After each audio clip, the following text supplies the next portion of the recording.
Salut à tous et bienvenue dans Fantasy Ballers, le podcast qui vous parle de Fantasy NFL. On est live ce jeudi 19 août, je sais plus quelle journée. Et on est ce soir avec, comme d'habitude, Aptine. Salut Aptine, comment tu vas? Bonjour Marc, comment ça va? Eh ben, en pleine forme, un petit peu à l'arrache j'avoue, parce que j'étais au bureau aujourd'hui pour la deuxième fois en 17 mois. Et j'avais oublié autant c'est cool de voir les collègues, autant c'est le train pour rentrer, quand tu as un podcast à enregistrer, des collègues qui t'attendent, c'est compliqué. Bah ouais, Donc c'est ça la j'ai vie de couru star, hein. à l'ancienne, j'ai couru dans la station de train. Et on est ce soir avec Clément Zeus, un habitué des ligues FV depuis longue date. Comment vas-tu Clément?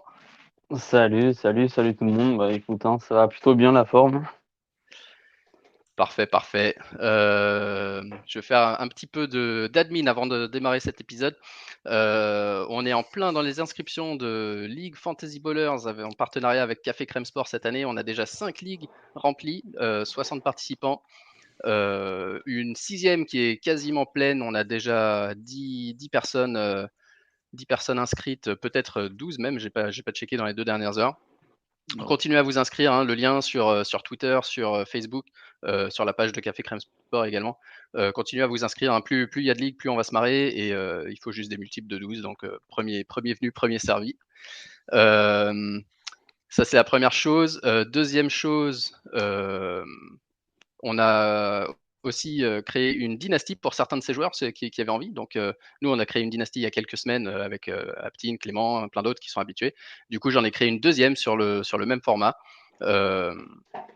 Et ils sont en train de drafter ce soir, donc ça c'est cool parce que un des trucs qu'on voulait faire avec ce podcast, c'était vraiment créer une communauté de joueurs sérieux. Et c'est exactement ce qui est en train de se passer avec l'aide de Café Crème Sport, mais aussi avec ce qu'on a créé depuis 5 ans maintenant. Et Clément en est témoin, hein. On a fait des belles ligues, des trucs bien disputés. On espère que cette année, ça va être encore plus chaud avec. On avait 3 ligues l'année dernière, peut-être certainement 6, voire 7 cette année. Ça va être tendu. Donc voilà, on va parler aujourd'hui d'abord rapidement des news. On va parler aussi justement de ces ligues, du format de ces ligues et de ce qui s'est passé ces dernières saisons, ce qui change cette année et comment aborder la draft. On a parlé pas mal de dynasties jusqu'à maintenant cette saison dans le podcast, mais cette semaine, on va parler de redraft. Et des joueurs qu'on target un peu, des stratégies qu'on fait à la fois pendant la draft, mais aussi pendant la saison dans ce format. Et ensuite, on va parler de week 1 de pré-saison, qu'on a évidemment regardé avidement, hein. Je sais, Aptine, samedi après-midi, je crois que c'était samedi après-midi, tu étais devant Chicago contre, je ne sais même plus contre qui ils jouaient, mais en gros, Justin Fields. C'est une bonne question. Non, Miami, non? Non, c'était de Miami? Exact, Ouais, c'était toujours en exact. face, il me semble. Ouais, c'est ça. Ouais. Tu as contre Justin Fields, c'était pas mal d'ailleurs. Et, Non, c'était un bon match. puis ouais, on va parler des QB rookies. Clément va nous donner un peu son avis, lui qui regarde pas mal le foot universitaire NCAA. aussi. Et on va parler un peu de ce qui nous a plu, ce qui nous a moins plu et ce qu'on attend dans cette week 2. Voilà. Alors, les news. Les news, c'est surtout des news de blessures, hein, pour le moment, et des updates. Donc, rapidement, parce qu'on va pas passer 2 heures dessus, Saquon Barkley est plus sur la PUP list, qui est physically unable to perform.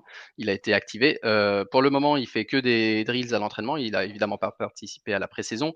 Il est du coup un peu plus possible qu'il joue week 1, mais pour le moment, rien n'a été annoncé.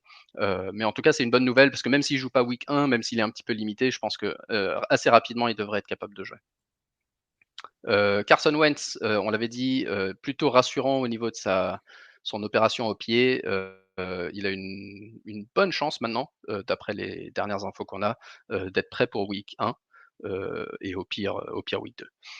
On avait Darren Waller, le tight end des Raiders, qui était invisible, enfin qui était absent aux entraînements pendant un certain temps. On savait pas trop ce qu'il avait. Finalement, enfin, on a eu des news. C'est une blessure mineure, pas de souci. Il sera bel et bien présent et donc un des top tight ends certainement à drafter cette saison. On a Amari Cooper qui a été activé de la pup list. Et d'ailleurs, je sais pas si vous regardez Hard Knocks, si vous avez vu le 2e épisode. On voit pas beaucoup Pas Cooper encore. pour le moment. On voit surtout CeeDee Lamb chez les receveurs. Mais je pense que Cooper, s'il est prêt pour Week 1, c'est presque une bonne value maintenant, parce qu'il est passé derrière CeeDee Lamb en position de draft moyenne. Et ça reste Amari Cooper, quoi. Ouais, on aime bien en plus Amari Cooper dans le podcast. En parlant de Dallas, Dak Prescott continue sa réhabilitation, enfin sa rééducation de sa blessure à l'épaule. Il a le droit de lancer, mais pas complètement. Ils prennent leur temps. Hein. Ils essaient d'être intelligents. Ils sont pas spécialement inquiets. Il a fait une deuxième IRM, ce qui a un peu alarmé tout le monde sur Twitter en tout cas. Mais apparemment, l'IRM était clean, donc pas trop de soucis pour Dak Prescott. Il devrait être prêt pour Week 1. En revanche, un qui sera certainement pas prêt, c'est le receveur rookie de Baltimore, Rashad Bateman, qui s'est blessé aux abdominaux. Qui a besoin d'une opération et qui est qui va certainement démarrer la saison peut-être sur la injured reserve. Ouais, c'était l'hécatombe en Baltimore. J'ai vu, je crois qu'ils avaient 5 receveurs qui étaient out là. C'est une catastrophe. Ouais. Bah, il y a Marquise Brown qui est absent. Il y a plusieurs joueurs Je qui pense sont qu'ils vont un absents. peu galérer au niveau de la début de saison. T'as même, j'ai vu Bosman aussi qui était blessé. Au niveau de la ligne, il y avait quelques pépins aussi. Ça avait du mal à se mettre en route. Je pense qu'ils vont galérer un peu au début de saison là. C'est possible. Ouais. Heureusement, c'est aussi l'équipe qui fait le moins de passes, on le sait, donc c'est pas mais faut l'essentiel courir de leur aussi. jeu, mais on Faut espérait, courir. voilà, exactement, il faut courir et on Ouais. espérait que justement d'avoir plus de receveurs, ça puisse équilibrer un petit peu leur schéma offensif. Sinon, bonne nouvelle concernant Justin Jefferson. On avait peur pour son épaule, mais ça devrait aller. Il devrait pas avoir de problème pendant la saison régulière. DeAndre Swift était absent des entraînements, mais il commence à revenir petit à petit et c'est un peu comme Cooper, un peu comme Prescott, ils prennent leur temps, ils n'ont pas l'air d'être particulièrement inquiets. À suivre quand même s'il continue à ne pas s'entraîner cette semaine. Faudra commencer à peut-être s'inquiéter sur son workload pour Week 1. Et un favori aussi parmi les rookies, un favori du podcast, et je sais aussi de Clément, Elijah Moore s'est blessé au quadriceps à l'entraînement. Pas une grosse blessure heureusement, mais il devrait être dispo Week 1. Mais on sait que pour les rookies, c'est jamais idéal de se blesser pendant la pré-saison. Ça leur fait perdre un petit peu de temps avec l'équipe principale et des répétitions. Voilà. C'est le tour des blessures principales de la semaine. Donc, je vous propose de parler des ligues Fantasy Ballers. Aptine, t'en as gagné une, la première, l'inaugurale, Ouais. contre On Clément. était Bien lui rappeler 14. ça. Hein. J'en ai gagné une, la deuxième ou troisième, je crois, contre Clément. Ouais, c'était la deuxième. Mais C'était la la première deuxième. aussi, c'était contre Clément, non?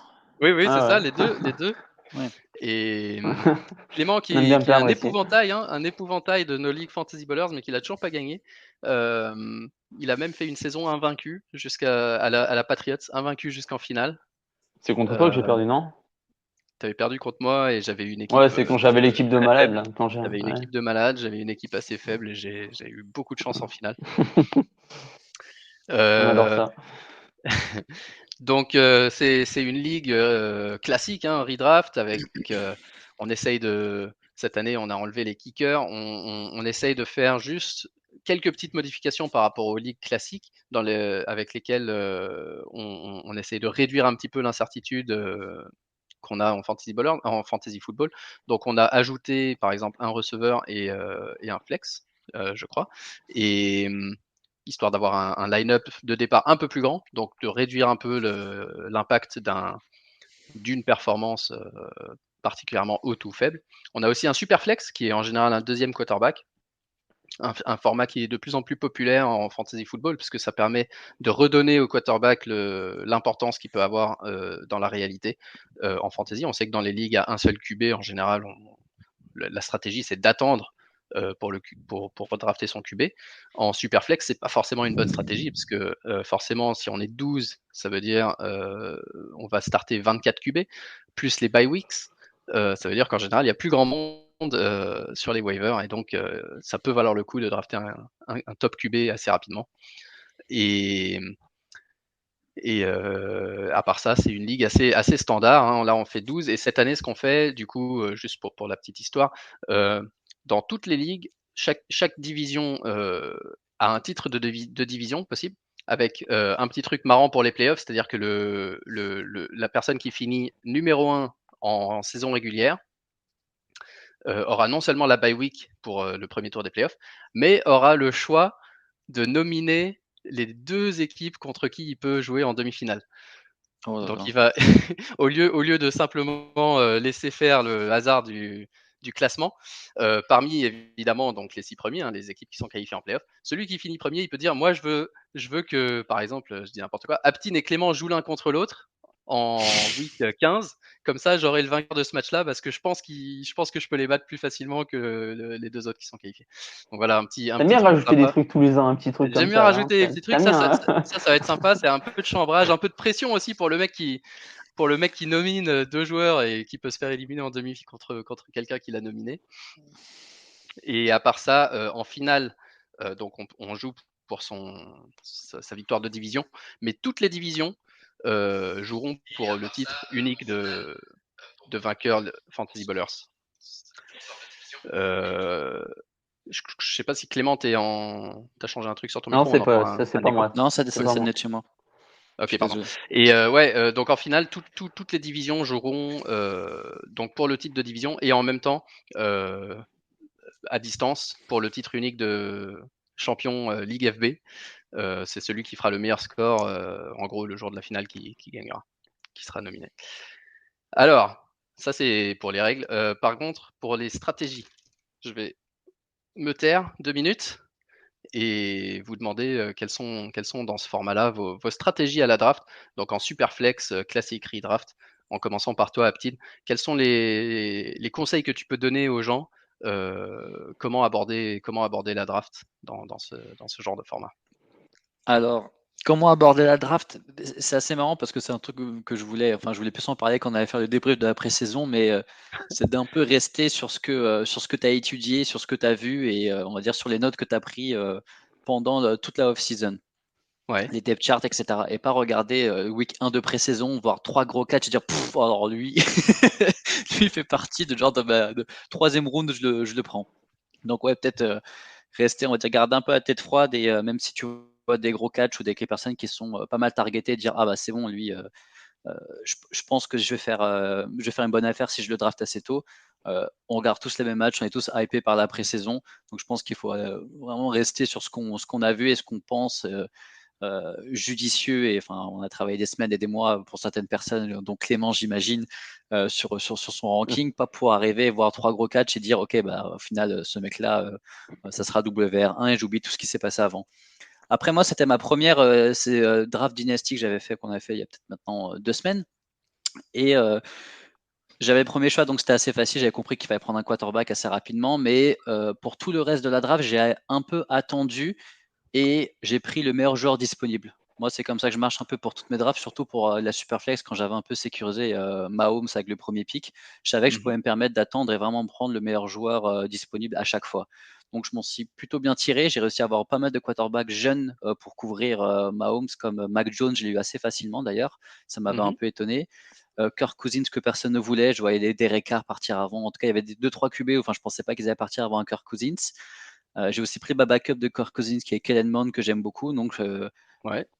c'était vraiment au final ce que tu disais, ce qu'on avait dit déjà sur des épisodes précédents, prendre des jeunes avec fort potentiel, des personnes un peu sûres et aussi attendre et pas essayer de forcer un peu les choses. Là, j'ai vu qu'il y avait cette année pas mal il y avait des trades qui étaient ouverts pour aller chercher, etc. Je voyais pas mal d'offres de trades qui arrivaient et d'autres qui étaient acceptées.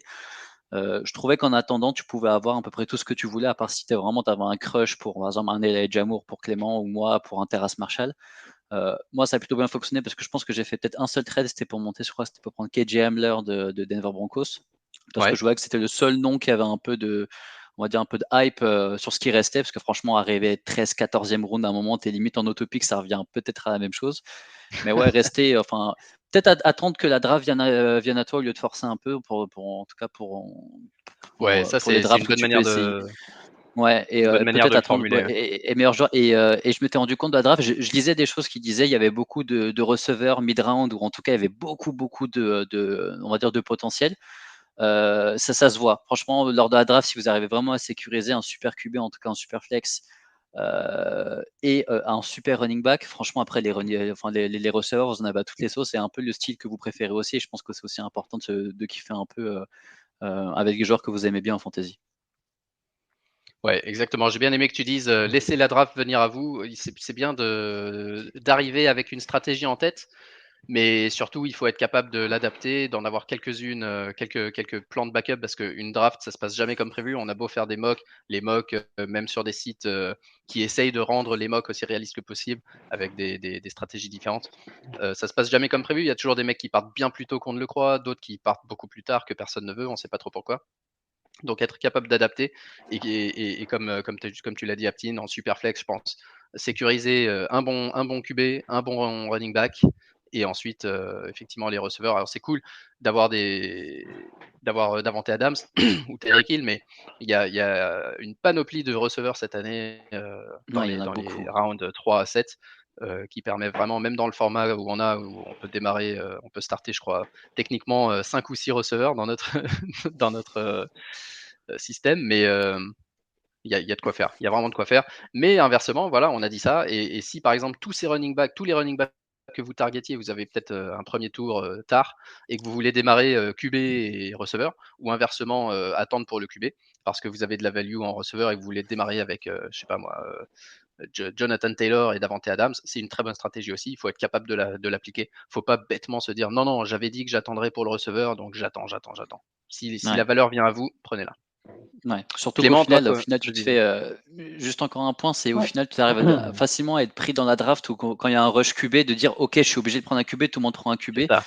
et tu peux Ouais. juste aller chercher un QB, enfin un QB pas fort juste pour dire bah j'ai suivi, tu vois. Après je peux comprendre que on fonctionne aussi en tiers, donc au final si par exemple tu te dis tiers 1, Dak Prescott fait partie du tiers 1 et que si je l'ai pas, bah, je vais tomber sur un tiers un peu dégueulasse. C'est ce qui se passe un peu même pour running back ou pour receveur. Là, je peux comprendre que tu fasses un move, mais au final, ça met un peu la pression quand tu vois tout le monde qui commence à se bouger pour un quarterback aussi. Donc à un moment, je sais qu'il y avait un rush, peut-être c'est round 2 ou 3 pour des quarterbacks. Mhm. Enfin, on trouvait quand même, là peut-être il y en avait entre 5 et 7 peut-être qui avaient à peu près le même niveau. Donc au final, tu sais qu'en attendant, il y en a au moins un que tu peux avoir dans un tiers. Donc c'est ce qu'il faut jouer aussi.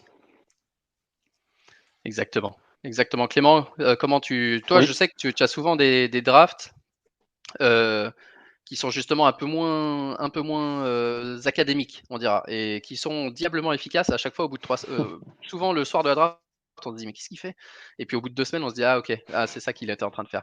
Donc raconte-nous un peu les conseils que tu peux donner aux gens qui sont un peu plus novices dans le format et comment toi tu abordes le soir de la draft. Ouais. Bon, avant, je peux parler de ce qu'a dit Aptine pour la pré-saison.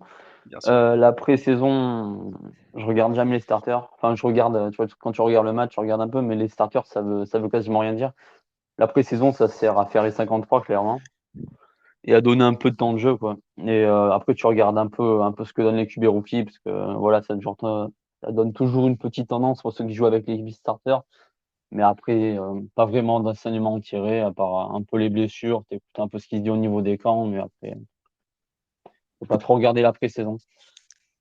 Après, pour la draft, moi, ce que j'ai fait, c'est que en fait, je regarde un peu ce qui peut tomber au premier round, Mhm. tu vois.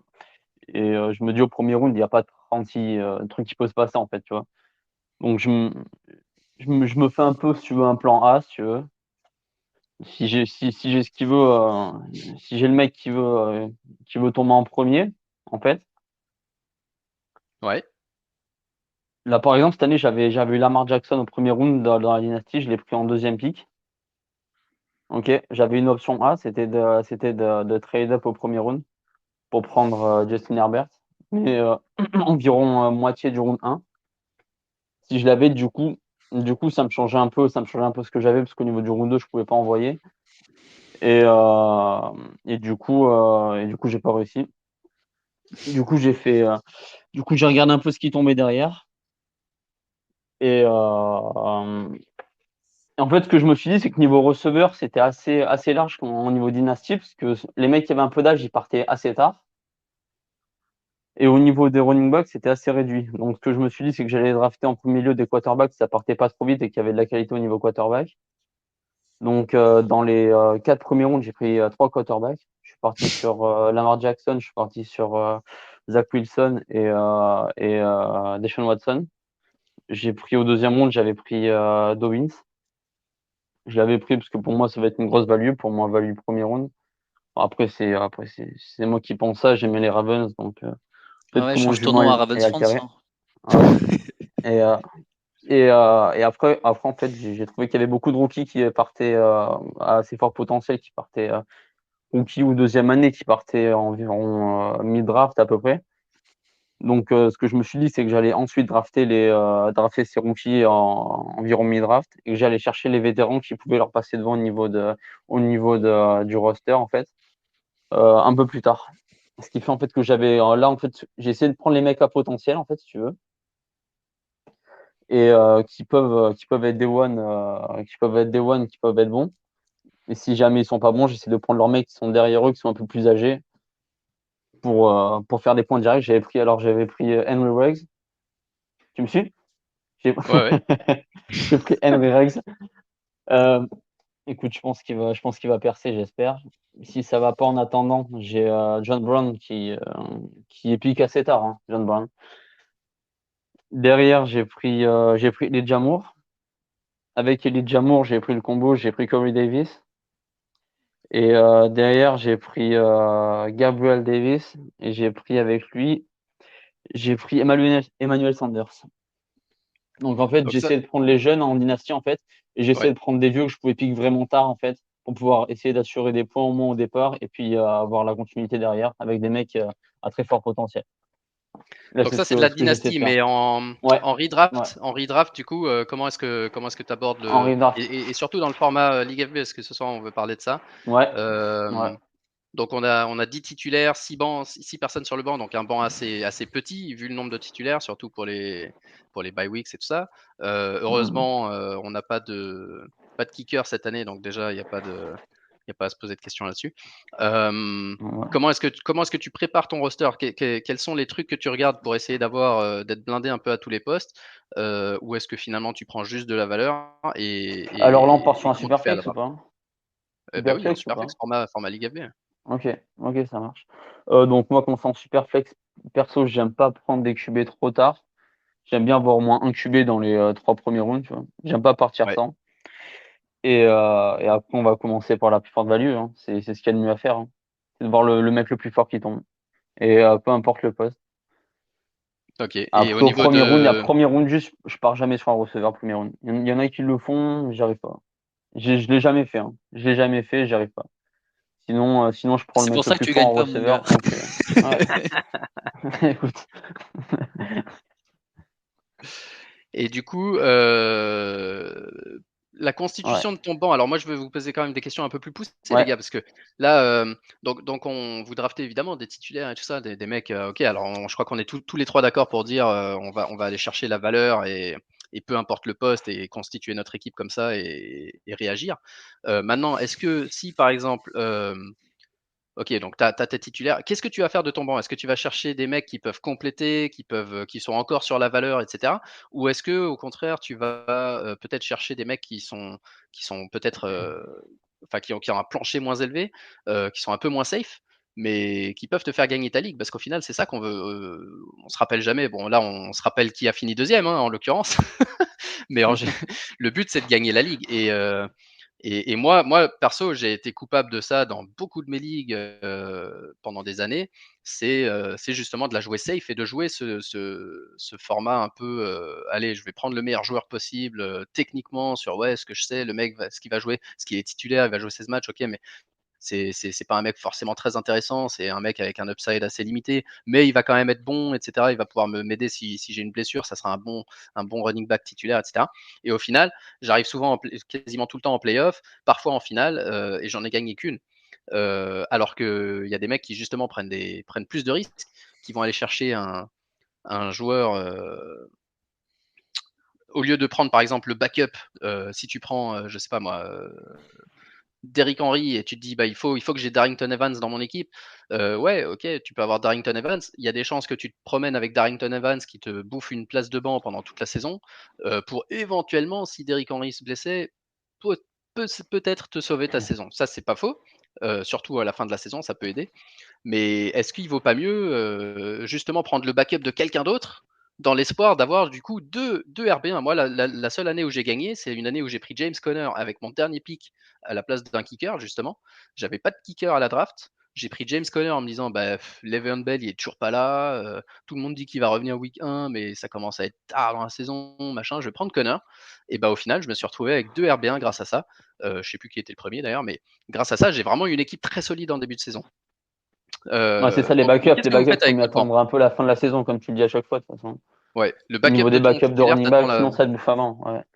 Moi, perso, j'essaie tout le temps d'aller chercher des sleepers, mecs que je considère moins comme sleepers, et des jeunes à fort potentiel qui vont prendre la place du titulaire et qui vont marquer pas mal de points en cours d'année. Enfin, c'est ce que tu penses. Après, t'as du déchet dedans, mais ce que j'essaie d'aller chercher, quoi. Alors du coup, t'as des noms? Non, mais tu l'as cité. Là, franchement, l'exemple que tu as pris avec Derrick Henry et Evans derrière, pour moi, c'est peut-être le plus criant aujourd'hui, tu vois. On sait que les running backs qui te mettent 15 points par match et qui sont pas draftés au premier round, il y en a pas.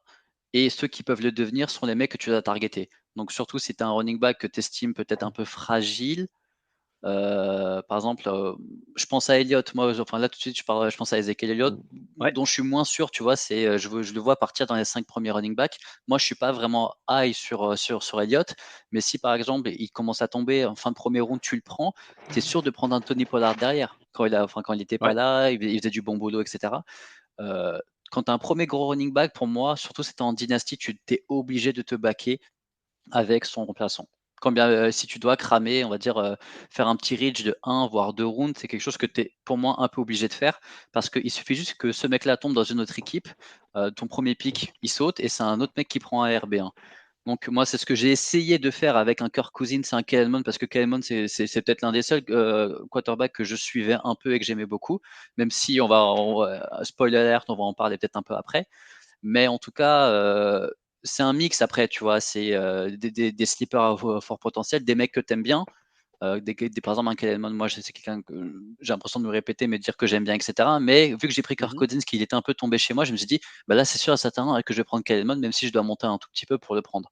Et après, franchement, les derniers rounds de la draft, il y a des noms au final que tu connais pas sur le bout des doigts, que tu vas regarder. Moi, j'hésitais entre deux rookies, j'ai fait, bah, je vais regarder, je vais me faire une session highlight et je vais en choisir un. Après, Après, c'est tu parles juste de au Kellen Mond, final. mais là, tu parles d'une dynastie avec un roster assez large et Taxi Squad aussi. Ouais, non, ouais, non, mais oui, mais après au final, c'est ce que on venait à ce qu'on disait, tu vois, faut à un moment, faut aussi prendre des risques et c'est pas en prenant un receveur 6 d'une équipe. Pour moi, il n'y a pas de grosse value en tant que receveur, tu vois. Il y a des receveurs qui peuvent te faire kiffer parce qu'ils vont faire des gros catchs, etc. Mais c'est pas des receveurs généralement qui te font gagner tes ligues. C'est souvent ou en super flex, j'imagine que c'est des quarterbacks comme un Mac Jones par exemple. Ou un Trey Lance que moi j'étais vraiment pas chaud sur Trey Lance et là il m'a un peu commencé à me faire fermer ma bouche, tu vois. Mais quand je regarde d'autres joueurs aujourd'hui, je me dis non, pour moi, vraiment, running back, c'est Spoil, pas le d'accord. poste. Ouais, le poste de running back, j'ai l'impression en fantasy, c'est si tu as des bonnes running backs, tu sais que ton équipe fait partie des équipes solides de la ligue. Et s'il faut à un moment prendre un ou deux remplaçants pour avoir cette value en fin de saison quand les mecs ils vont tomber parce que les running backs ils vont tomber, c'est pas un receveur 8 d'une équipe qui va te faire gagner ta ligue. Tiens, Marc, du coup, tu me parlais de noms, si tu veux. Si tu veux, j'ai quelques trucs avec des corps de receveurs et des corps de running back intéressants, si tu veux. Pour la draft, ouais, vas-y, attends, je sors mon calepin, Ouais, vas-y. ouais, ouais. Non, non, non, mais attends. Mais en fait, je vais vous demander qu'est-ce qu'on fait, du coup. Hein? Regarde, écoute-moi. En fait, j'ai quelques corps de receveurs, en fait, parmi les équipes, si tu Ouais, veux, où ça peut être, en fait, où on se demande qu'est-ce qu'on fait, en fait. Au niveau du scoring, on ne sait pas par où ça part. d'accord, ouais, j'ai Donc, compris. Ouais. par Ok, donc exemple, ok, donc là, j'en ai noté quelques-uns qui, pour moi, sont assez ambigus et où tu sais pas où ça peut partir. ouais, J'ai les Raiders, où j'ai Ruggs, John Brown, Brian Edwards et Snead. Ouais. ouais, Tu comptes Waller aussi, Ouais, malheureusement. donc, ou alors, ouais, ouais. Et donc là, à la draft, à part, ouais, tout ça, ça part mid-draft, hein, mid-fin draft. ouais, Ensuite, on a les Lions, on a Tyrell Williams, Perryman, Sam Brown et Quintez Cephus. ouais, ça c'est Ça sûr. part où Les là? Lions, Là, ça part où là? hyper Et c'est incertain. un truc qui peut te faire gagner la ligue, ça, hein. Parce Ouais, que d'autant plus tu sais pas, que. si tu prends Tyrell Williams qui te met, ça peut, hein, tu peux avoir 15 points par match. Ça peut être Sam Brown qui perd, ce qui te met 15 points par match. C'est ces corps-là que tu vas drafter en fin de draft ou par là où Je tu suis peux d'accord. gagner. Je suis d'accord, mais je pense que justement, au final, le receveur, au final, t'as trop de. Il y a quand même 3-4 mecs que tu vas suivre, alors qu'en running back, tu auras peut-être un mec à suivre, tu vois. Et au final, sur le terrain, tu auras toujours 2, 3, 4 receveurs qui seront alignés, et running back, tu n'en auras qu'un. Donc après, je vois ce que tu veux dire, je suis totalement d'accord avec toi. Surtout là, tu as parlé de Tyrell Williams, et je pense qu'au final, même si c'est première week de pré-saison, faut pas s'enflammer, qui sera le receveur numéro 1 d'une équipe qui va être obligée d'envoyer la balle à un moment donné. Et je pense que Tyrell Williams peut être une super value sur où il est drafté. Je sais même pas où son ADP, il est où, mais franchement, enfin, Je j'imagine que suis c'est une très de tard et très tard, dans quoi. notre format là, avec 16 joueurs, je suis Ouais, même sûr Tyrell, que j'aime voilà. bien. Je l'ai drafté hyper tard en dynastie perso, hein. Parce que déjà Bah, tu son vois, âge et bah tout. là, Donc, enfin, là, je pense que c'est une grosse value, mais ça reste un peu plus difficile, tu vois, à targeter, alors que running back, tu sais, ouais. tu as Derek Henry, tu as Evans derrière. Les grosses équipes enfin, où tu es du plug and play, tu vois, enfin, un running back qui joue bien, tu le mets et ça court pas mal. Je pense à San Francisco, l'année dernière, c'est qui il y en a 5 qui sont tombés. Il a dit, oh, bah, salut, je m'appelle Wilson et je fais quand même 5 yards par carry. Tu vois, au final, il y a des trucs où je me dis, bah, c'est ces mecs-là qu'il faut aller un peu regarder, surtout dans des équipes qui courent bien la balle, tu vois. Et moi, je suis plus, on va dire, côté running back où je me dis c'est plus facile, il y en a un seul sur le terrain, etc. Mais je te rejoins sur sur receveur, mais après, il faut choisir sa bataille. Et franchement, tu as, Ouais, c'est ça. 15 rounds, ça va vite.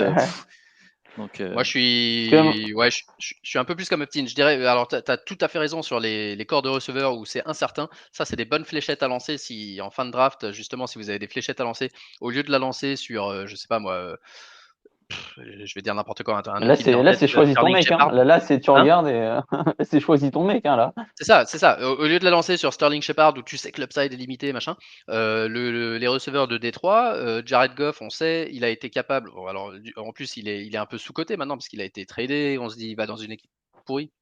Mais au contraire, il a été capable par le passé 2 années de suite de supporter 2 bons receveurs avec Cooper Kupp et Robert Woods. Ça, c'est pas donné à tous les QB. Tous les QB de la ligue sont pas capables de supporter 2 receveurs en fantasy comme ça. Et en plus, justement, leur équipe risque d'être assez faible et donc risque d'avoir à lancer la balle dans le troisième et quatrième quarter. Et effectivement, tu lances une fléchette parce que en gros, tu choisis le mec, tu peux pas les drafter tous les trois. Euh, Et pour peu, mais s'il y en a un, des fois, c'est le cinquième receveur qui surgit d'autre part et que week 1, et tout le ouais, monde c'est ça, c'est le met problème. la banque. Comme tu avais Cooper Cup qui Et avait surgi avec les Rams, hein, comme tu en parlais aussi. Week exactement. 1, Et donc, week 1, il score et c'est parti. et c'est ça. Et donc, il y a une opportunité, mais en même temps, cette opportunité, c'est un peu au petit bonheur la chance. D'un autre côté, Aptin a raison quand il dit que les bons receveurs, on sait en général qui ils sont. C'est presque plus safe qu'un running back, à part les 5 ou 6 running backs où on sait que les mecs, ils jouent 3 downs, ils jouent 80% des snaps, etc. En receveur, on a dit tout à l'heure, il y a une quantité de receveurs excellents en milieu de round, c'est vrai, mais il faut y aller. C'est pas parce qu'il y en a en milieu de round qu'il faut attendre la fin de round en se disant ouais, finalement, je peux prendre un mec, un mec tu vois, prendre beaucoup de running back dès le début et puis attendre vraiment tard pour les receveurs. Je pense pas que ce soit une bonne solution parce que souvent les non. bons receveurs ils sont bons et les receveurs médiocres ils ont moins d'opportunités. Alors que running back tu peux attendre tard en espérant justement que le mec devant eux se blesse et que l'opportunité arrive. Et pour les running back quand l'opportunité est là, ça score en fantasy. Donc ouais, moi j'aurais tendance à aborder une draft effectivement avec QB running back, un mec aussi fort que possible. Ensuite, plusieurs receveurs. Et dans toutes les mocks et les vrais drafts que j'ai fait, je suis en train d'essayer de faire une draft là pendant que je parle. Euh, je me retrouve toujours cette saison là à drafter beaucoup plus de receveurs que la plupart des autres gars. Alors est-ce que ça m'aidera, je sais pas, mais souvent j'ai ouais même un ou deux receveurs de banc avant de drafter mon deuxième running back ou mon deuxième QB. Voilà. Donc ça c'est est-ce que ça sera le cas dans les ligues FB, je sais pas. En tout cas, dans les ligues un peu plus profondes où tu es obligé de starter 4 ou 5 receveurs, c'est cette stratégie-là qui apparaît être celle qui a le plus de valeur à mes yeux. Mais tu sais que chaque année, t'apprends, hein. Chaque année, c'est. Oui, chaque année, il y a des Et, petites différences. mais j'en avais d'autres. Attends, regarde, j'ai les Patriots avec Agolor, Meyers, Bourne, Harry et Hall. Ouais. Et après, j'en avais cité pour les running backs. Je vais demander ce que vous faisiez, vous. J'ai le running back de Houston avec Lindsay, David Johnson, Ingram et Rex Burkhead. Vous y touchez, vous, Ouais. ou pas? Non. Non, d'autant plus que moi j'aime bien David Johnson, mais maintenant ils disent les co RB1, c'est Ingram et comment tu es. Merde, j'ai un trou de mémoire. Lindsay? Oui, merci. Lindsay et Ingram en Ouais. co-RB1. Donc, ils disent même pas David Johnson en co-RB1. Donc, non, Parce ça que m'intéresse. j'entendais, c'était Lindsay avec à côté de lui en duel Johnson et Ingram qui se disputaient la place pour jouer avec Ouais. lui. Mais non, j'ai pas Ah, confiance mais dans le ça va être backfield. un backfield qui va te faire mal à la Ouais. tête parce que L'horreur. Lindsay, Surtout pour une pour moi, équipe Lindsay, c'est faible. le meilleur. C'est le mec qui catch les petites passes. En goal line, tu sais pertinemment qu'ils vont le sortir. Ils vont mettre Ingram qui va faire 1 yard et qui va être content, qui va flex devant la caméra. Et enfin, en fantasy, ça vaut rien, tu vois. Prendre son flag parce qu'on n'a plus le droit de flex devant la caméra. Ah oui, c'est vrai. Non, tu dois juste pas de taunting, mais au final, s'il flex devant la caméra, il peut, non? Oui, je pense. Ouais. Il n'a Ouais, pas été bon, Alors, Ingram, l'année dernière. Hein. Dans un système assez ouvert, il n'a pas été bon. non, il ouais, n'a il pas a été pas bon. été bon. Ouais. Mais c'est pour ça, là, au final, enfin, j'ai l'impression que ça va être un peu. Même, c'est le mec, le coordinateur offensif, ça sera nous en fin de draft, ça sera Fléchette. Il va dire, allez, David Rodgers, essaie de faire ton run de 1 yard. C'est ça. Si Ça ça va être marche, tant mieux, la main sinon tant chaude. pis, quoi. La main chaude. Alors, avant de passer à la week 1, il y a un dernier truc que je vais vous demander. Quelle est votre approche? On en a parlé un petit peu avec Justin Boone la semaine dernière. Quelle est votre approche du waiver chaque semaine? On sait que dans notre ligue, on fait un waiver aux enchères aveugles, c'est-à-dire que tout le monde doit mettre un prix. On a un budget de $100 pour toute la saison. Tu dois mettre un montant et le joueur est assigné à celui qui a mis le plus d'argent. Quelle est votre approche dans la gestion de ce budget? Et on peut commencer avec toi, Clément, cette fois-ci. On a du coup 17 semaines cette année si on veut arriver jusqu'en finale. Tu as un budget de $100. Est-ce que tu as tendance à être agressif rapidement ou au contraire à attendre pour pouvoir l'utiliser plus tard dans la saison? Franchement, je crois que ça fait 2 ans que je joue avec ça, où on met du budget, mais je crois que je suis pas bon pour l'utiliser le budget. Sans déconner. Parce que non, autant tu vois, j'arrive à trouver des mecs au cours de la saison, il n'y a pas de problème. Mais Ouais. j'ai l'impression des fois que je suis agressif sur un mec et que en fait, ça paye pas et que je me crame un peu trop vite ou quoi. Mais franchement, pour l'instant, je sens que je maîtrise pas encore Ipam. Donc, Ouais. au niveau conseil, je sais pas si je suis le mieux placé, franchement, pour ça. Donc, Je suis honnête, hein, là, c'est. Là, Apti- Aptine, toi, comment t'abordes le Euh, truc? Bah, tôt dans la saison, ça dépend si tu es content de ta draft. Moi, franchement, là, si on parle de notre draft à nous, moi, je suis extrêmement content de la draft que j'ai eue. Donc là, s'il y a un ou deux mecs qui se blessent, je pense pas mettre d'argent parce que je pense pas être dans le rouge. Si par exemple, tu n'es pas content de ta draft, et surtout, si c'est ton joueur qui est blessé, il faut prendre le remplaçant, là, pour moi, tu t'es Ouais, obligé de casser ta tirelire. Ça, ouais. pour moi, ouais, mais c'est les premiers trucs. après, c'est toujours pareil. Tu fais ta draft, t'es hyper content. Il y a 2 matchs qui passent, tu dis, putain, pourquoi je l'ai pris lui, tu Ah vois, donc t'as non, non, toujours un non, mec à justement là, je suis dégager, tu pas, vois. non, non, non, moi, je suis pas d'accord. Là, franchement, je suis pratiquement sûr, là, sur les 12 qu'on est, bon, il y a un tiers qui va se dire, ouais, non, je suis pas content de ma draft, etc. Et si je vois, à un moment, il y a un gros running back, tu vois, je sais pas, moi, imagine, on a loupé, il y a un gros running back qui sort du lot et qui peut être, et qui est sur le waiver, je suis pratiquement sûr et certain qu'il y a tout le monde qui va mettre un quart de son budget pour aller le chercher. C'est juste que parce que peut-être qu'ils ont une position faible, généralement, ce sera ou un QB, mais bon, là, on est en dynastie, donc c'est différent. Mais je pense que facilement, s'il y a un gros running back qui tombe et qu'il y a son remplaçant ou peut-être un RB 2-3 rookie potentiel qui est dispo, je suis pratiquement sûr que tout le monde, enfin, il y a une grosse partie qui vont aller dessus. Ça dépend de tes besoins. Ça dépend de tes besoins. J'ai pas regardé la draft de tout le monde, mais j'ai l'impression, enfin, j'en avais regardé 2-3 où je voyais pas de bon running back. Donc, je sais pas si c'était une 0 double, une 0 RB, etc. Mais si tu pars sur une 0 RB, par exemple, tu es obligé de mettre de l'argent sur un running back qui sort du waiver. Ouais, ouais, c'est sûr. Faut Ouais, être agressif, clairement. ouais, dans ce cas-là. Après, ouais, je rejoins. Enfin, après, faut être aussi intelligent, tu vois. Faut savoir, enfin, l'argent que tu as, regarder un peu les équipes des autres, s'ils ont des besoins, etc. Si tu vois qu'ils n'ont pas de besoins et tout, je pense pas que ça sert à grand chose que tu mettes la moitié, tu vois. Tu peux mettre un 25 sur les 100 que tu as.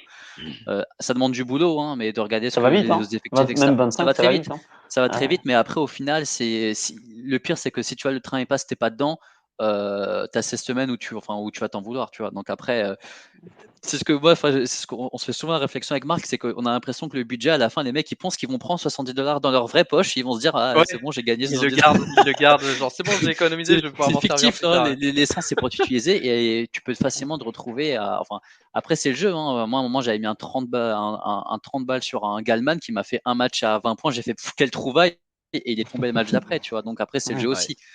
Mais je pense que dans tous les cas, en tout cas, si c'est ton joueur, tu es obligé de prendre le remplaçant, il faut que tu mettes l'argent. Si ton équipe n'est pas bonne sur une position qui commence à être ouverte sur le waiver, tu dois mettre de l'argent. t'as toujours un mec qui finit la saison avec $50 sur son Ouais, ça waiver. c'est. Après, si on n'a pas besoin, franchement, la saison, tu étais à 16-0, tu pouvais commencer à utiliser ton budget pour nous faire chier. C'était aussi Ouais, ça, c'est possible. J'en clair. sais plus, tu avais C'est fini à clair. combien. On Mais va être après, incroyable, enfin, mon équipe, là. C'était un truc. Ah non, mais je m'en souviens très bien. Félix, Donc si tu voilà, nous après, je entends. sais pas si c'est si c'est une bonne stratégie, mais moi, c'est comme ça que je vois un peu la partie waiver et qui est pour moi plus importante que la partie draft. Et ça, j'ai l'impression que les gens Oui, le voient oui. pas. Ah oui, clairement. Ça, c'est sûr. Ça, c'est un message important. Effectivement, la draft, c'est le moment le plus amusant de l'année, sans doute, parce que Message c'est le moment où important. on est plein Tu veux pas d'espoir. le display en dessous, message important Ouais. d'Aptine. Message important. Sensibilisation. Attends. La Ligue se Ouais, gagne pas maintenant, elle se gagne après. Hein. hein Ouais, clairement. Franchement, clairement. La Ligue se gagne pas maintenant, elle se gagne après. Après, peut-être Exactement. la draft, On peut c'est pas peut-être le gagner. moment le plus marrant, quoi, c'est tout. On peut pas gagner sa ligue à la draft. Et voilà, je le mets là. On ne peut pas gagner à la draft. Mais on peut perdre à la draft, ça c'est sûr, en faisant une Ouais, mauvaise c'est draft. sûr. On peut pas gagner le soir de la draft et c'est plus important. On a vu beaucoup plus d'exemples de gens qui sont en autopic le soir de la draft. Alors, généralement, autopic, c'est même pas c'est pas rédhibitoire, loin de là. C'est dommage parce que c'est le moment le plus amusant de la soirée, de la saison, parce que c'est le moment où tu es plein d'espoir. Il n'y a pas beaucoup de Ouais. blessés. Tous les mecs que tu prends, tu te dis ouais, bah tu les prends pour une raison. Tu te dis ouais, ils vont faire un bon truc, c'est une trouvaille. Ah, je peux pas croire qu'il est tombé jusqu'ici. Ouais. Tu commences, t'arrives à la sortie de ta draft, tu te dis mais je vais les exploser et tout. C'est Et ça, puis ouais. finalement, très rapidement, il y a tout qui change. Donc des mecs en autopic, parce qu'ils peuvent pas être là le soir de la draft, mais qui ensuite sont C'est un actifs le move de reste de faible. la saison. Ça, c'est une excuse, Marc, hein. Je veux qu'aujourd'hui, on en parle de l'autopic pendant la draft. C'est vraiment un move de faible. C'est des personnes qui savent tellement pas ce qu'ils font. Ils vont se dire autopic, il va faire mieux que moi. C'est Et au ça. final, quand tu te demandes autopic le soir Non, de la draft, mais c'est que limite, tu n'es pas très intéressé par ta draft, peut-être. Ah, c'est ça. Dans tous les non, cas, bah, ou alors moi, je suis pas que d'accord. là, ou alors tu arrives à notre niveau et au niveau de pas mal de gens qui finalement sont inscrits à notre ligue, où tu en as tellement que tu arrives plus, tu peux pas être Non, dispo mais tous les soirs. justement, enfin, tu es là pour Et t'es là pour te faire plaisir, prendre des joueurs qui vont t'intéresser, des joueurs de ton ouais. équipe aussi, etc. Donc c'est un peu dommage de Alors la faire il en y a autopic. autopic hybride, hein, où tu prépares ton classement avant quand même. Ouais, Ça peut aider aussi. Mais bref, ça peut aider. on voit beaucoup plus de gens qui arrivent en finale après un autopic et en ayant une bonne gestion pendant la semaine, pendant la saison, je veux dire, semaine après semaine, plutôt que l'inverse des gens qui font une super draft et qui touchent plus à leur équipe le reste de l'année. Eux, en général, ils finissent par se faire pénaliser. Et on a eu les deux exemples hein, un peu dans nos ligues les dernières années. On a des mecs qui font très peu de mouvements pendant la saison. Je ne vais pas donner de nom, mais je pense qu'on a à peu près Donne tous pas de l'idée nom, de mais ils qui viennent on du parle. Québec. Non, je parlais de mecs qui ont des bons résultats, des bons résultats et qui touchent quasiment pas à leur équipe parce qu'ils sont épargnés par les blessures, etc. Mais même quand on est épargné par les blessures, il y a toujours des petites choses à faire pour améliorer. Et les mecs qui le font pas, bah, ça peut marcher pendant 9, 10, 11 semaines. Ils peuvent aller en playoff. En général, ils se font sortir. Inversement, des mecs qui démarrent mal, moi, il y a une année, j'avais commencé 0 et 4. Mais j'arrêtais pas d'essayer d'améliorer mon équipe, et puis petit à petit, elle est devenue très forte. Aptine, je suis sûr que tu as eu ça aussi. Clément, moins, parce qu'en général, en tout cas avec nous, tu as toujours bien démarré, tu as toujours été pas mauvais. Et la seule fois où tu n'as pas bien démarré l'année dernière, c'est toi et moi, ça s'est super mal passé. Toute la saison, on n'a jamais réussi à retourner notre chance. Non, mais que tu Mais il y sois avait sur 0-4 ou Jetch. à important 4-0, que tu sois à 0-4 ou à 4-0, il faut toujours que tu essaies d'améliorer ton équipe. Moi, Exactement, faut surtout pas lâcher. on parlait du Toujours, waiver, mais il y a aussi la partie trade. Ce qui est bien, c'est qu'au final, nous trois, on est un peu dans les trades et on trouve ça assez sympa. On arrive à trouver un peu des offres sympas. À part Clément, Oui, récemment, j'ai oui, l'impression oui. que tu t'es un peu mis en mode J'ai voleur. trade avant l'émission, là, si t'as pas vu. Ouais, moi j'ai vu quelque chose. Après, ça m'a l'air assez fair, mais le dernier que j'avais vu, je me suis dit, qu'est-ce que c'est que qu'est-ce que c'est ça. Mais même si tu es à 4-0, il faut que dans tous les cas, tu peux toujours améliorer ton équipe. Et il faut juste que tu regardes ce qui se passe dans les autres équipes. S'il y a des mecs qui sont en galère de running back, de receveur, si toi t'en as en surplus, essayer de faire un trade qui va dans ce sens-là. Dans tous les cas, je pense que tu peux toujours améliorer ton équipe, même si tu es à 4-5-0. On en a eu un qui était incroyable l'année dernière, c'était Jet CFR, là. Je sais pas si tu t'en souviens, Marc. Il n'a pas touché à son équipe de la saison. Bah, Et je crois ouais, qu'il a c'est à fait lui que je pensais. Je voulais pas donner de nom, mais demi-finale. C'était incroyable. Je te c'est jure. ça, demi-finale, mais tu savais qu'il allait pas la gagner parce que son équipe, elle tenait plus à la fin. Elle tenait plus. Enfin bref, donc voilà pour, j'espère les conseils un petit peu pour la Ligue FB. N'hésitez pas dans les commentaires, hein, sur Twitter, dans l'appli pour ceux qui participent. Posez vos questions, hein, surtout pour les débutants, n'hésitez pas, il n'y a pas de questions idiotes. Et surtout le plus important, on l'a dit, hein, on le répète, c'est de rien lâcher C'est pendant de la saison. gagner. Continuez à essayer de C'est de gagner. gagner chaque semaine. Le plus important, c'est de gagner. Et si vous n'arrivez pas à gagner, c'est de continuer à jouer, d'améliorer votre équipe chaque semaine. Il y a toujours une opportunité. Ouais. Donc, week 1 de prison, c'était le week-end dernier. Il y a week 2 qui démarre ce soir, je crois. Il n'y a pas Ce les soir, Pats ouais. qui jouent ce soir? Ouais. Ouais, Philippas peut-être. Philly Pats, ouais. Donc peut-être toujours pas eu de une grosse deuxième blessure, ça va opportunité arriver. de voir Newton contre Mac Jones. Mais Clément, qu'est-ce que tu as pensé de la week 1? Un truc qui t'a plu et un truc qui t'a déplu au niveau des joueurs, je parle. Hein. Franchement, j'ai pas regardé les matchs en entier. Non, moi, t'inquiète pas, nous non plus.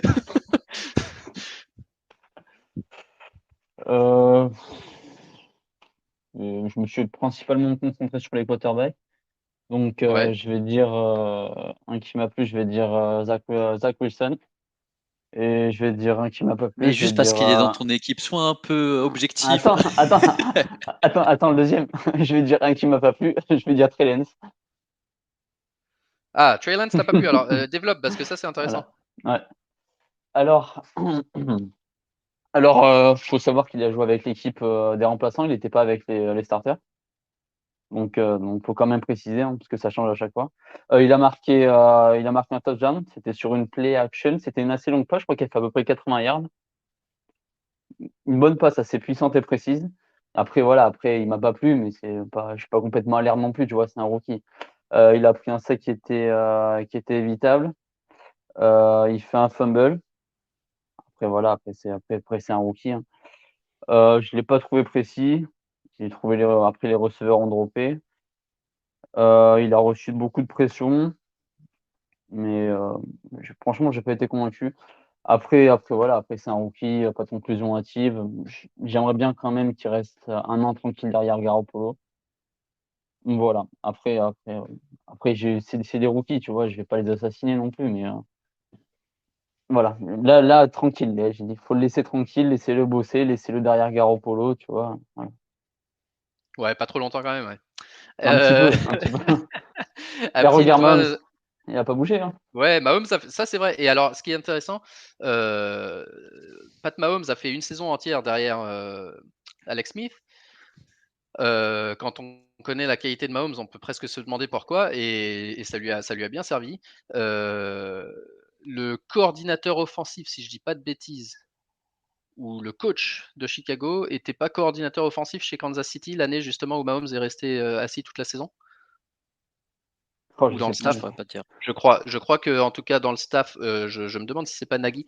En tout cas, j'ai entendu un truc qui liait les deux histoires et qui du coup, quand on pense tous que Justin Fields va très rapidement remplacer Dalton, euh, même si on a tous envie que ça arrive, parce qu'on joue à la fantasy, c'est pas sûr. Hein. C'est pas sûr. Dalton a encore dit évidemment, hein, il va pas dire l'inverse, mais il a dit non, les gars, c'est mon équipe.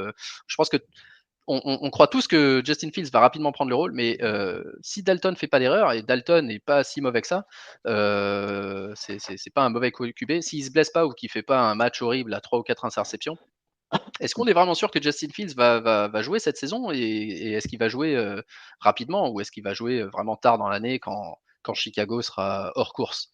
Je sais pas, je connais pas la réponse, mais je pense qu'il faut faire attention. Aptine, toi, qu'est-ce qui t'a plu et déplu? Je sais que tu regardais justement aussi les QB et que tu cherchais quelques receveurs rookies.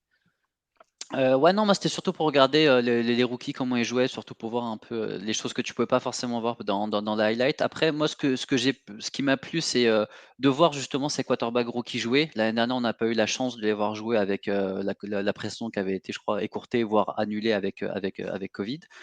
Donc, j'étais content de voir les rookies jouer. J'ai l'impression qu'ils ont tous plus ou moins bien joué, donc c'est quelque chose qui m'a plu. Je vais compter même les deuxièmes années dedans, comme ça on va un peu parler de Tua où on ne savait pas trop à quoi Ouais. s'attendre. J'ai plus ou moins bien aimé le match qu'il a fait, même s'il a fait une erreur un peu dégueu. Justin Fields, c'était en fait je m'en souviens du début de ce qu'il avait fait, où en gros, il fumble, la balle elle sort dehors, donc elle reste pour eux une balle qu'il envoie qui a 2 doigts de se faire intercepter. Si le mec, il a pas du savant sur les mains, c'est intercepté facile. Il commence mal, il finit bien, mais j'ai l'impression qu'en fait c'était une méga star, tu vois. Donc après, il faut quand même un peu redescendre et mettre les choses un peu dans leur contexte. C'est ce qu'on attendait pour moi un peu de lui, et c'est exactement ce que tu disais. Tant qu'il n'y a pas d'erreur du quarterback QB1, Dalton, ou même on peut parler de Trey Lance et Garoppolo qui sont un peu le même type de joueurs, et c'est pas des mecs qui font beaucoup d'erreurs. Ouais. Pour moi, je les vois. Je vois pas de bonnes raisons qu'ils prennent les rênes de l'attaque. En tout cas, ce qui était bien, c'est de les voir jouer. Mac Jones aussi. J'ai l'impression qu'ils ont tous fait des bons matchs. Trevor Lawrence a été plus ou moins correct. Dwayne Haskins, moi je le compte parce que j'ai regardé le match des Steelers. C'est quelque chose que je voulais voir s'il pouvait tenir. Je trouve qu'il joue plutôt bien. D'ailleurs, Najee Harris, t'as bien aimé alors? Bah, oui, après, moi je me pose pas mal de questions sur la ligne offensive et j'essaie Ouais, c'est vraiment de surtout voir ce que ça ça. va donner avec Big Ben parce qu'il va quand même retirer peut-être voire au moins un mec sûr de la boîte, voir ce qu'il peut donner.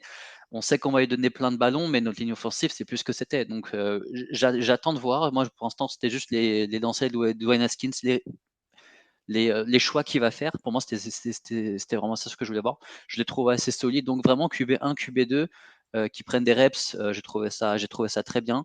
Je regardais aussi beaucoup Kellen Mond qui m'a un peu moins hypé, mais il était vraiment entouré. Enfin, j'ai l'impression que les plays qu'on lui avait donnés ou les personnes qui étaient autour de lui, c'était vraiment histoire d'eux, c'était pas pour le faire briller quoi que ce soit. Donc, ce qui m'a déplu, on va dire, c'est peut-être la partie Kellen Mond et surtout le fait de ne pas pouvoir voir Sam Darnold jouer, c'est quelque chose Ouais. que je voulais voir. Même aussi, enfin, j'aime beaucoup Jesse Horn, qui est le DB qu'ils ont pris au premier round, qu'ils n'ont pas fait jouer non plus. Pour une équipe Panthers, on va dire très jeune et qu'on attend pour au tournant, et nous, on attend beaucoup de Sam Darnold, voir ce qu'il va donner dans cette offense. Je n'ai pas compris pourquoi il n'a pas joué, tu vois. Donc, c'est quelque chose qui m'a pas mal déplu. Qu'ils ne fassent pas jouer leurs jeunes pendant la pré-saison, c'est quelque chose que j'ai pas compris. Et ce que j'ai bien aimé, du coup, c'est la nouvelle vague des QB. Parfait.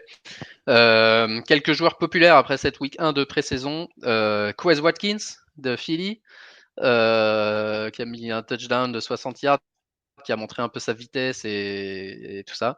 Ajouté dans pas mal de dire que Joe Flacco a fait une passe de 70 yards. Joe Flacco a fait Par, un check-down qui s'est transformé en passe de 60 yards. Quez Watkins, vous pensez qu'il aura un rôle à jouer cette année dans cette attaque? On parle aussi de Jalen Rigor qui, les premières semaines du training camp, on disait ouais, pas ouf. Là, depuis une dizaine de jours, j'entends que des choses positives. Parce qu'il a fait un Pendant ce catch à une temps-là, main. non, ouais, mais pas que. Pas que. Il paraît que tous les jours, justement, c'est un peu le stand-out receveur. Et pendant ce temps-là, Devonta Smith est blessé. En fait, c'est depuis que Devonta Smith est blessé qu'on entend parler des autres, parce que forcément, il faut que quelqu'un step up. Est-ce que vous êtes intéressé? On parlait tout à l'heure des corps de receveurs un peu intéressants. Vous êtes intéressé par cette attaque de Philly? On ne sait pas trop lequel va sortir, qui va être la target principale. Ouais, moi je suis vraiment haut sur Rigor. Ouais. Pour moi, en fait, la deuxième année des receveurs qui ont plus ou moins, enfin, tu sais, qui sont forts mais qui ont pas pu le prouver. On peut tout à Ouais. l'heure clairement parler de Henry Ruggs. Pour moi, c'est des mecs qu'on doit target. Et Jalen Rigor fait partie des bons receveurs. Maintenant, il y a comment il s'appelle? Jalen Hurts qui peut lui envoyer des bons ballons. Devonta Smith, on savait qu'il était un peu blessé. Si là, il commence déjà blessé en fantasy, on n'aime pas du tout les personnes qui commencent l'année qui sont blessées. Surtout les mecs qui rely sur leur vitesse. Exactement. Et du coup, des bons receveurs qui n'ont pas percé en première année, qui arrivent en deuxième année, qui ont pu s'habituer au jeu, pour moi, c'est vraiment des personnes qu'on a targetées. Rigor en fait partie. Et ils sont quasiment moins chers que l'année dernière, presque, alors qu'ils sont Ouais, plus intéressants parce que quand même. la hype est Exactement. descendue. Ouais. Exactement. C'est pour ça que je crois que c'était la semaine dernière ou peut-être l'épisode d'avant, on parlait d'Henry Ruggs, où moi je disais que les receveurs de deuxième année, on parle beaucoup de CeeDee Lamb, Jerry Jeudy, alors que c'est Ruggs qui a été pris avant eux, et c'est juste pour l'instant qui a été peut-être mal utilisé, voire peu utilisé, ou en tout cas il était blessé. Mais je pense qu'avec une deuxième année dans les jambes, on parlait à un moment du corps des receveurs de Vegas. Pour moi, c'est un mec clairement qu'on doit targeter, quoi. Ouais. Et pour les Eagles, et si Travis Fulgham sortait du cimetière? Ouais, Fulgham C'était qui incroyable l'année est dernière. Je sorti crois de qu'il nulle a fait part l'année 3 dernière matchs. pendant 3-4 matchs et après Ah ouais. a disparu. Je Ils le peuvent aussi tenais, je reprendre croyais que Anthony j'avais Bangu, qui la était le meilleur future star. receveur des 10 dernières années. Tu sais que Fulgham, j'arrive pas à le jeter de ma dynastie parce que je me dis, tu vois, je me dis, on sait jamais, tu vois, j'attends un peu quand même. Il m'a donné trop Ouais, d'espoir. effectivement, effectivement. Euh, Après, les autres joueurs que je vois là, effectivement, c'est quand même des mecs super deep, donc c'est pas la peine qu'on passe trop de temps dessus. Mais moi, ce qui m'a plu, alors j'ai pas tout regardé On non t'a plus, pas hein. posé la question, qu'est-ce que. Ce qui m'a plu, c'est que tous les rookies ont plutôt pas trop mal joué, hein. On sait que bon, c'est de la pré-saison, évidemment, c'est pas contre les défenses contre qui ils auront à faire face pendant la saison régulière. Mais ils ont tous pas trop mal joué. Ils ont tous fait aussi des erreurs, hein, mais je trouve que les rookies en général déçoivent de moins en moins. Bon, ça reste de la pré-saison encore une fois, mais c'est leur premier match officiel. On sait que c'est important. Et ce qui est important, c'est de voir un peu la confiance qu'ils ont sur le terrain. Et je trouve qu'ils ont tous ils ont tous montré une certaine confiance, que ce soit Mac Jones qui a je trouve bien joué, Zach Wilson qui a bien joué dans des snaps limités, Trey Lance, bon, il a eu plein de passes qui ont été dropped, sa ligne offensive le protégeait pas trop, mais il a quand même réussi à faire une belle action sur un touchdown. Justin Fields, il avait l'air serein, il disait que le jeu vient lentement, ça c'est important parce que justement je sais que tu as fait une blague à Ptine sur Facebook en disant bah, le jeu vient peut-être lentement, mais pour lui, mais pas pour ses ischios parce qu'il a eu une petite blessure. Ouais. Mais en tout cas, il voyait le jeu lentement et ça, c'est hyper important pour des QB et des joueurs qui disent ouais, finalement, ça va pas trop vite parce que tu sais qu'ils sont sereins. Il a mis un touchdown à la course et Trevor Lawrence, pareil, pas un match exceptionnel, mais euh, il avait l'air serein aussi. Bonne entente avec Marvin Jones. On Ouais. sait que DJ Chark est pas encore là. Donc non, ces cinq-là, pour le moment en tout cas, plutôt positif. Et ce qui m'a déplu, c'est comme tu as dit, Aptine, c'était de pas voir plus. Je sais que c'est après saison, je sais qu'ils veulent pas que les mecs se blessent et tout. Il y a pas mal de joueurs où je me disais, allez, évidemment les titulaires, j'ai pas besoin de voir un Matt Stafford, j'ai pas besoin d'avoir des mecs comme ça. Big Mais Ben, il y a ouais. pas mal de joueurs Daniel comme Jones. Daniel Jones, Sam Darnold, des mecs qui ont. Je me dis, bah, est-ce que vraiment on a le loisir d'attendre le début de la saison Ouais. régulière pour voir ces mecs-là? J'aimerais bien les voir jouer, ne serait-ce qu'un carton, 2-3 séries. Un peu comme, tu vois, on a vu Cam Newton. Cam Newton, il a joué. Mac Jones a joué. On a pu voir un peu les différences de style. Cam Newton, c'est un vétéran. Il ne devrait pas avoir nécessairement joué la pré-saison, mais il joue. Et c'est important. C'est important pour lui. C'est important pour la battle entre les QB. Alors, ok, Darnold et Jones sont pas dans une battle de QB nécessairement, mais ce serait bien de voir un petit peu ce que, tu vois, leur entente Mais dans leur. justement, tu vois, le fait que Darnold il joue pas, alors que là c'est vraiment l'année où il est entouré, il faut qu'il commence à créer une entente avec ses receveurs. Parce que c'est beau d'envoyer des balles sur des routes que tu dis bah écoute, tu fais une fade, je t'envoie sur une fade à l'entraînement. Il faut commencer Ouais, à jouer en ouais, match. t'es Et pas le fait qu'ils l'ont touché. qu'ils l'ont pas fait jouer le premier match, ça m'a embêté. Parce que pour moi, Ouais. c'est pas un rookie, c'est pas un sophomore, mais pour moi ça reste un QB qui doit prouver qu'il est jeune et qui a pas eu la chance d'avoir ce qu'il a aujourd'hui en tant qu'on va dire comme supporting cast et le fait qu'il le fasse pas jouer, je me dis ok, tu veux pas qu'il se blesse, mais Darnold c'est pas, enfin, il a des petites blessures, mais c'est pas un mec enfin, tu vas dire qu'il va se faire son genou et qu'il va être out pendant toute l'année, donc c'est embêtant. Donc là, je pense que c'est peut-être que première semaine, peut-être deuxième semaine, on verra pas non plus des titulaires, mais troisième et quatrième, faut vraiment tous les mettre quoi. Là, c'est la saison de sa vie, Darnold, hein. S'il est pas bon cette année, Ah mais les Ouais, Panthers vont rafter un quarterback et lui, c'est terminé la Mais, NFL. ouais, mais, mais, c'est mais, sûr. mais c'est sûr et certain. Et Daniel Jones, pour moi, il est exactement, voire pire, dans cette situation. Il y a plein de personnes où c'est cette année ou rien. Donc, oui, dès maintenant, il faut commencer à jouer et prendre des automatismes.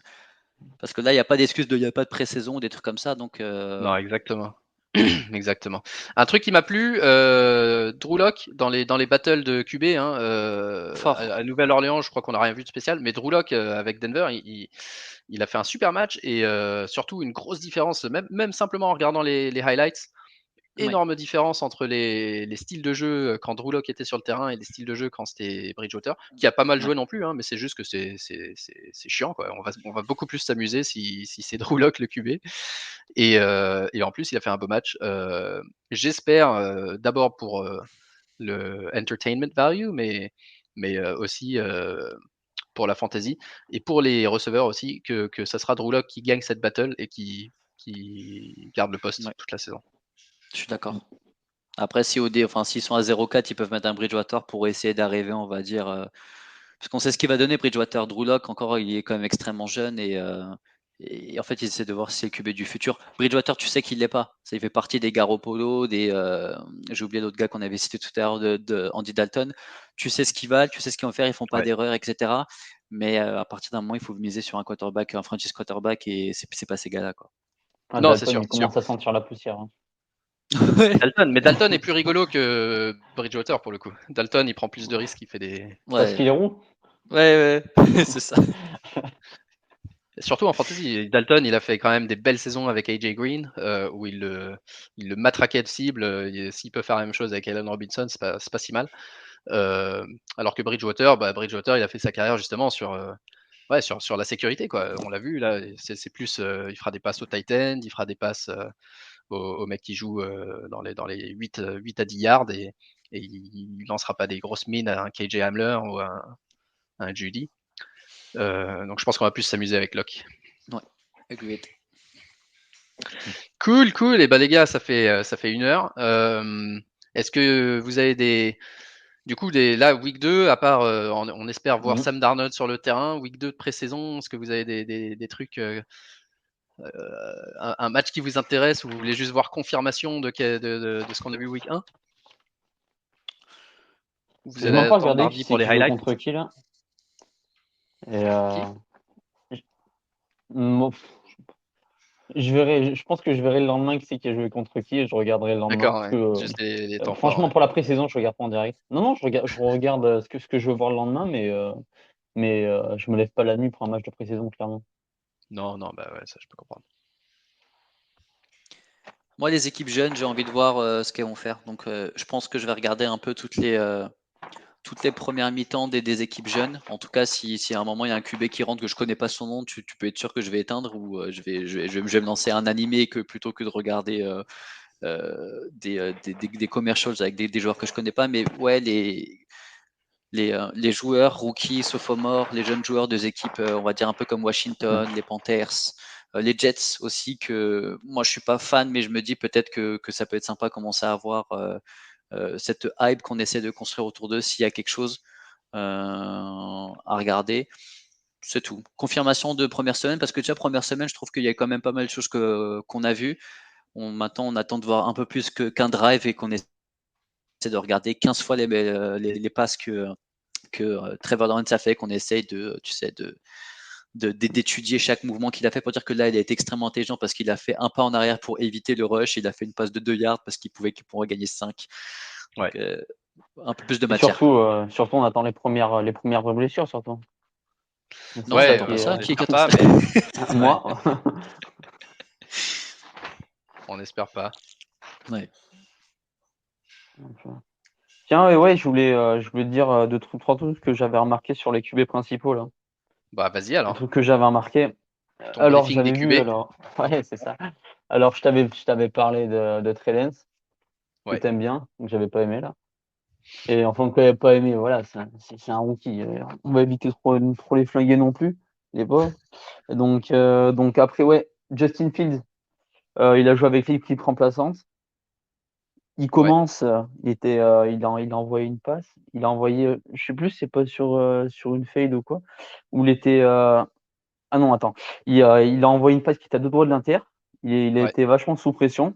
Il a tenté une passe en passant sur le côté. Il a envoyé la passe à un mec qui était entouré de trois joueurs, alors qu'il était sous pression en fait. Il doit jamais lancer. Il se prend une grosse pression et tu vois, il a tout le corps en arrière et il lance comme ça. Ouais. Ensuite, il a eu un fumble où il tient hyper mal le ballon. Par contre, j'ai bien aimé sa mobilité. Tu vois, et quand il se déplaçait, c'était vraiment pas mal. Son show en mouvement, j'ai beaucoup aimé. Je sais pas comment on utilise show en français. Son lancer de balle, quoi. Tu m'as Ouais. compris. Et, La mécanique. et donc voilà. Par contre, faut qu'il fasse gaffe. En fait, tu vois, à chaque fois qu'il y avait de la pression qui venait, tu vois, qu'il reculait pour lancer. Il avait le corps vachement en arrière et il en a lancé quelques-unes comme ça et tu vois, tu sentais que ça allait pas. Faut qu'il fasse gaffe à ça parce que sinon au niveau des inters, ça va être sympa. Ok. Après j'avais Mac Jones. Mac Jones, pareil, il avait joué avec l'équipe de remplaçants. Il a joué au taquet longtemps. Il a joué, je crois qu'il a joué quasiment 3 quarts temps, Mac Jones. Ouais, quasiment tout le match. Ouais. Ouais, j'ai trouvé bon, Mac Jones. J'ai trouvé vachement précis. Après, au niveau de la vitesse de mécanique, j'ai trouvé assez lent. Faut qu'il gagne en vitesse de mécanique parce que sinon, il va se faire saquer beaucoup plus souvent. Et jeu de jambes pas ouf, mais bon, après ça, hein, on s'en doutait un peu. On l'a vu à la Ouais, on sait que draft. ça va pas être Ouais, on sait que ça va pas ouais. être sa spécialité. C'est un plot qui mange des burgers, donc il va falloir qu'il travaille un peu. Zach Wilson, il était avec l'équipe des starters, donc il a pas énormément joué non plus. Je sais pas si tu as vu, il a joué que des jeux courts à chaque fois. Après, il a un corps de receveur avec Crowder, Corey Davis, tu vois, des mecs qui font beaucoup de feuilles tracées. Bon, Ouais. et il a envoyé que des jeux courts. Il a été très précis. Donc voilà, pas trop en dire plus. J'ai bien aimé. J'aimerais bien voir plus de diversité dans les tracés au niveau des prochains matchs pour en voir un peu plus, quoi. Et après, on a eu Thilo, Trevor Lawrence. Il a pas joué beaucoup. Il était avec l'équipe des starters, mais il a vraiment pas joué beaucoup, donc j'ai pas grand-chose à dire sur Trevor Lawrence. C'était plutôt assez propre, des passes assez intéressantes, plutôt bien complétées, mais après, Trevor Lawrence, pas grand-chose à dire. Il a été quand même pas mal sous pression. Voilà. Ouais, on en verra plus cette semaine, je pense. Il a des beaux Ouais, cheveux ouais. quand même, Trevor Lawrence, on n'en prête pas assez, moi je Vous trouve. avez? Parce que putain, quand je le voyais jouer en NCAA, je me dis, il peut pas être aussi fort et avoir cette gueule, c'est Et pas avoir possible. cette tête. C'est pas possible. D'ailleurs, juste pour alors du coup, on va partir là-dessus. Qu'est-ce que vous faites de Travis Kelce maintenant qu'il a coupé sa barbe? Est-ce que vous le baissez dans votre classement pour la Ah, moi je le fantasy? baisse. Moi je le baisse. Moi, j'en veux plus. Ça Je suis plus ça intéressé par Travis sent, Kelce. ça sent la blessure là. Ça sent la blessure en pré-saison. Je t'annonce. Ça sent un Steve Arm très faible, tu sais. Je Ouais. pense Ah, qu'il a exactement. perdu quelque chose, ouais.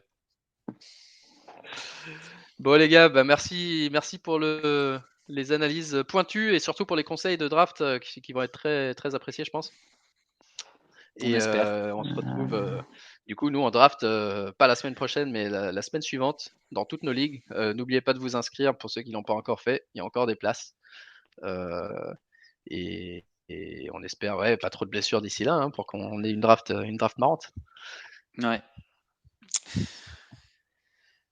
Ok, Et et vive ben les gars, et vive merci. l'équipe High Shield 21, dont Clément et La moi on fait ligue partie. exactement dans laquelle il y Et a Pas de Aviator rivalité, 33. hein. Il n'y a aucune rivalité rivalité. entre les différentes divisions, mais on veut juste dire qu'on est la meilleure. Non, Comme ça, c'est. exactement. Exactement. Bah, merci Clément de t'être Merci connecté. Je sais que Clément. tu es Yes. à la campagne, que ta connexion est pas bonne. C'est pour ça que tu n'as pas pu Ouais, partager merci à ta toi. belle Mais tu vidéo. nous Ouais, les as mis une vacances, hein. petite photo de beau gosse là, franchement, moi j'aime Tu nous as mis beaucoup. ta petite photo ouais, de fighter. Là. On sent que là, c'est. Ah, Toi, on est chaud tu vois, bouillant là. alors toi, tu as une jolie barbe, pas comme Travis Kelce. Exactement. Allez, les gars, on vous dit merci beaucoup et à très bientôt. Allez, ciao, bye bye. Merci à tous. Ciao.